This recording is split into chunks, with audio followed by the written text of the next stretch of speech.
हाय, मैं doctor M के मधुप एक्डेंटा dental care से। आज मैं आपको एक कहानी सुनाने वाला हूँ। अगर कहानी ज्ञानवर्धक हो तो कृपया चैनल को लाइक करें, कमेंट करें और सब्सक्राइब करें। तो शुरू करते हैं। तीख गांव की तंग गलियों में एक बूढ़ी अम्मा रहती थी। उनकी रोजी रोटी का सहारा था एक टोकरी जिसमें वे फल और मिट्टी के छोटे छोटे खिलौने बेचती थीं। उम्र के साथ उनका शरीर कमजोर हो चला था, लेकिन फिर भी वे हर दिन काम पर निकल पड़ती। एक दिन जब वे बाजार जाने के लिए घर से निकली, अचानक उनके दांत में तेज दर्द उठा। पहले भी जब हल्का दर्द होता था तो वे मेडिकल स्टोर से कोई दवा ले लेती थीं, लेकिन इस बार दर्द असहनीय था। वे थककर पीपल के पेड़ के नीचे बैठ गईं, चेहरा दर्द से मुरझा गया था।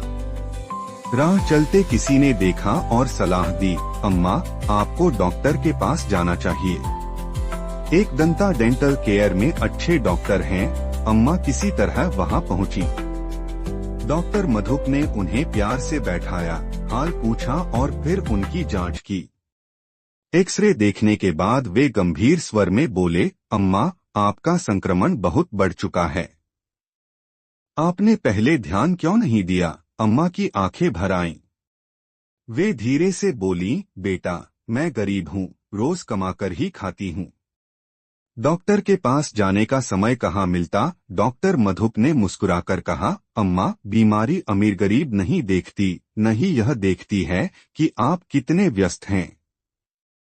जब भी तकलीफ हो, डॉक्टर से मिलना जरूरी है, नहीं तो छोटी परेशानी बड़ी बीमारी बन जाती है। इसके बाद डॉक्टर ने उनके सड़े हुए दांत की जड़ को निकाल दिया, दवा दी और समझाया कि आगे से किस तरह अपने दांतों की देखभाल करनी है।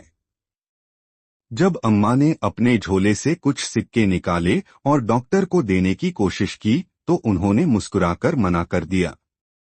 अम्मा ने झोले में हाथ डाला और एक मिट्टी का खिलौना, एक नन्हा सा हाथी निकालकर बोली, बेटा, पैसे नहीं तो यह खिलौना ही ले लो। डॉक्टर मधुप ने खिलौना हाथ में लिया और कहा, अम्मा, इसे मैं अपनी टेबल पर रखूंगा ताकि मुझे हमेशा याद रहे कि सेवा ही सबसे बड़ा धर्म है। अम्मा की आंखों में कृतज्ञता के आंसू थे।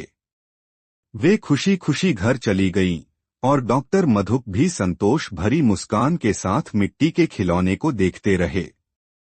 अब अम्मा समझ चुकी थीं कि बीमारी को नजरअंदाज करने से वह और बढ़ती है, इसलिए समय पर इलाज कराना बहुत जरूरी है।